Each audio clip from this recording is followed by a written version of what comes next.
Char, si Love Dates TV. No one ugly allowed.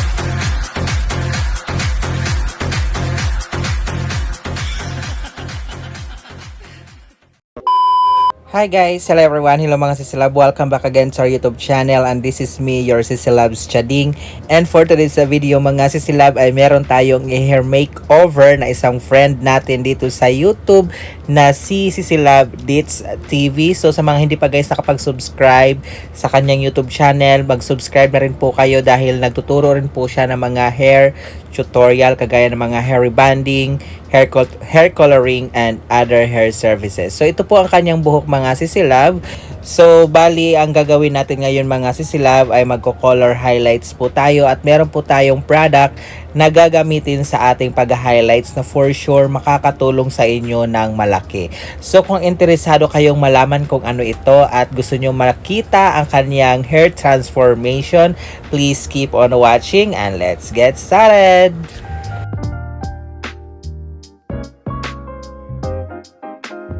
Alright mga sisilab, so ito po yung tinutukoy ko sa inyo na product na gagamitin natin ngayon sa pag-highlights. Ito po yung Hair Refresh. Bali magmimix po tayo or maghahalo po tayo na itong Hair Refresh treatment sa ating pong minix na bleaching powder at saka oxidizing cream or yung gagamitin natin sa pag-highlights. Bali itong hair refresh treatment na ito mga sisilab na imimix natin sa ating pang highlights ay siyang magsisilbing pinaka hair band protector po natin.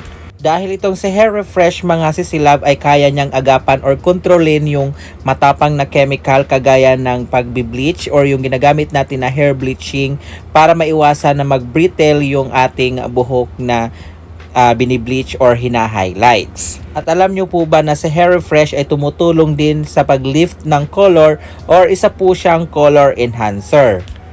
So magmi-mix lang po tayo or maglalagay lang tayo ng amount ng ating hair refresh doon sa minix natin na hair bleaching at oxidizing cream na meron tayong 100 grams. So bali magpapump lang po tayo ng 5 to 6 pumps ng ating hair refresh. At syempre paghahaluin natin siya ng maigi bago tayo mag-apply sa ating or mag-start sa ating pag-highlights.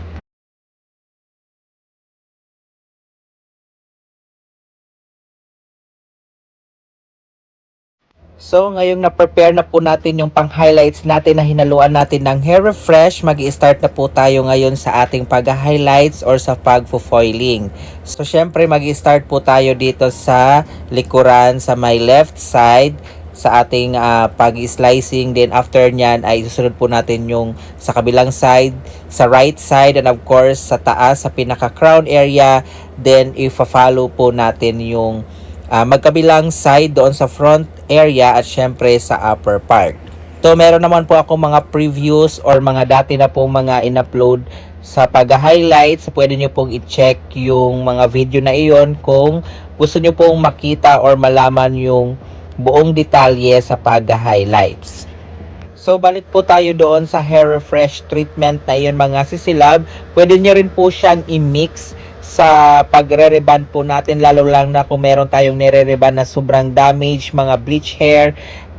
Pwede nyo po siyang ihalo dahil malaki po ang tulong nun na maiwasan na magkaroon ng brittle or masunog yung ating nire-reband. At pwede rin po nyo siyang ihalo sa mga treatment kagaya ng hair mask or hot oil.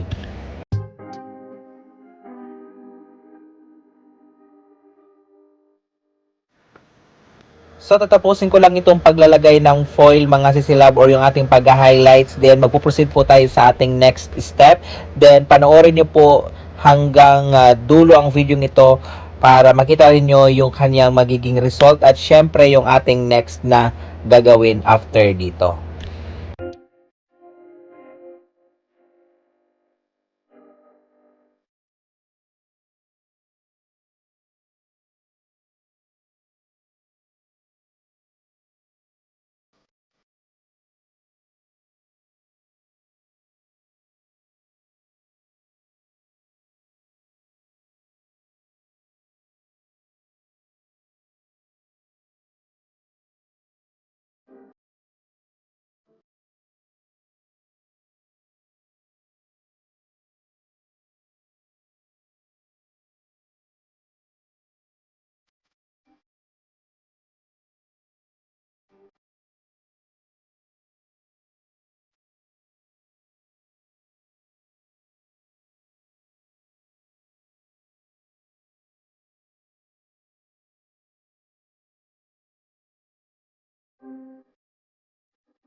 So ayun, tapos na tayo maglalagay ng foil doon sa magkabilang side dito sa back part. So isusunod naman po natin yung pinaka crown area dito sa back part pa rin mga sisilaw.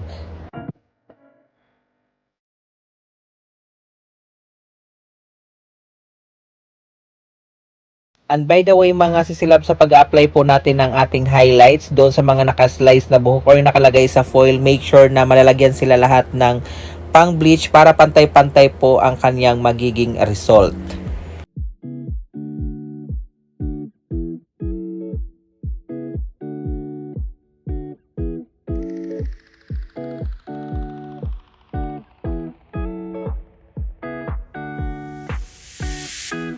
It's been 3 days since I've seen you, and I just can't forget, girl, guess what? At huwag kalimutan i-check yung mga una natin nilagyan ng foil or yung na-highlights na mga sisilaw para makita natin kung nag-lift na po ba yung kaniyang color or kung hindi po ba siya nagra-rubberize.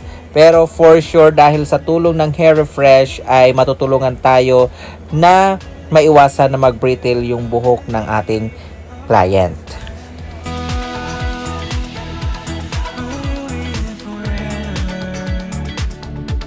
And if I let you go, oh baby, I just gotta. Alright mga sisilab, so yun, tapos na po tayo maglagay ng ating foil sa buhok ng ating client mula doon sa back area hanggang sa front area and sa pinaka crown area. Ngayon naman po ay ililive muna natin yan ng 20 to 30 minutes at syempre i-check muna natin or i-check natin yan kung nag-lift ng kaniyang color bago natin siya banlawan. Hits the ground. I wanna love you, I'm not alone. Alright mga sisilab, habang binabanlawan yung ating highlights ay nag-prepare naman po ako dito ng ating pang tone down na color. Ito po ay ash color mga sisilab with 6% at syempre lalagyan pa rin po natin siya ng hair refresh para pang protection sa buhok ng ating client na hindi siya mag-rubberize or hindi siya mag-dry. So meron tayo ditong 100 grams na colorant at 100 grams na oxidizing cream. So meron po tayong 200 grams in total sa ating na mix na color. So naglagay naman po ako ng 10 pumps ng ating hair refresh. So after natin mabanlawan yung ating highlights at ma-prepare yung ating color na merong kasamang hair refresh ay mag-apply na po tayo sa buhok ng ating client. So pagkabanlaw po ng ating highlights ay hindi ko na po siya pinatuyo, bali towel dry ko lang siya, then a-apply na po natin yung ating hair color from root to tip na po ang ating application.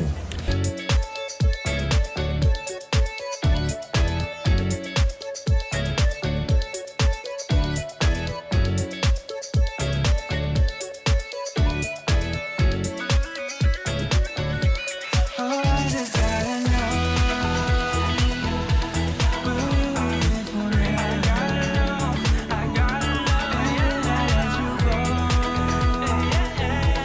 oh baby, I just gotta know. I just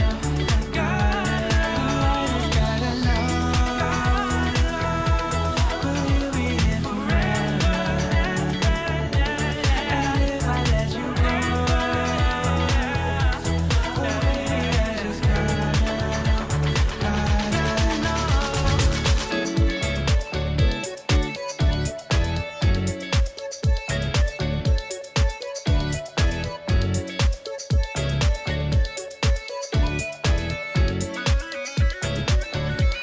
Oh, I just gotta know. At dahil color tone down lang po ito mga sisila, para hindi magmukhang brassy ang ating highlights, ay ibababad lang po ito natin ng 15 to 20 minutes. Then afterwards ay babanlawan po natin siya with shampoo at syempre huwag kalimutan maglagay ng treatment para hindi po mag-dry yung buhok ng ating client. And by the way mga sisilab, after ko dito mag-color ay Brinazilian ko na rin po siya para hindi po mag-dry yung buhok ng ating client. So, tapusin nyo po ang video nito mga sisilab para makita nyo po ang kanyang final look.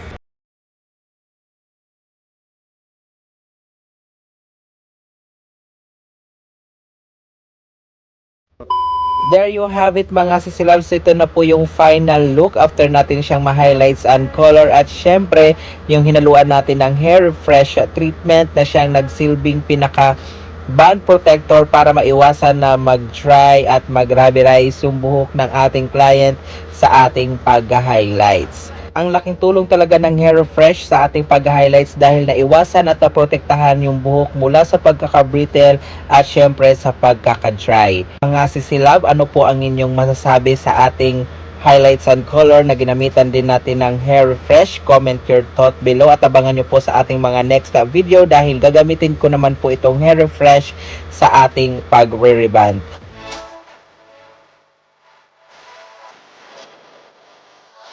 And that's it for today's video mga sisilab. Kung nagustuhan nyo naman po ang video nito, please give this a thumbs up and don't forget to subscribe to our YouTube channel and click the notification bell for more hair care tips and techniques na i-upload natin dito sa ating YouTube channel. And this is Chading saying have a great hair day always mga sisilab. Until our next video, bye!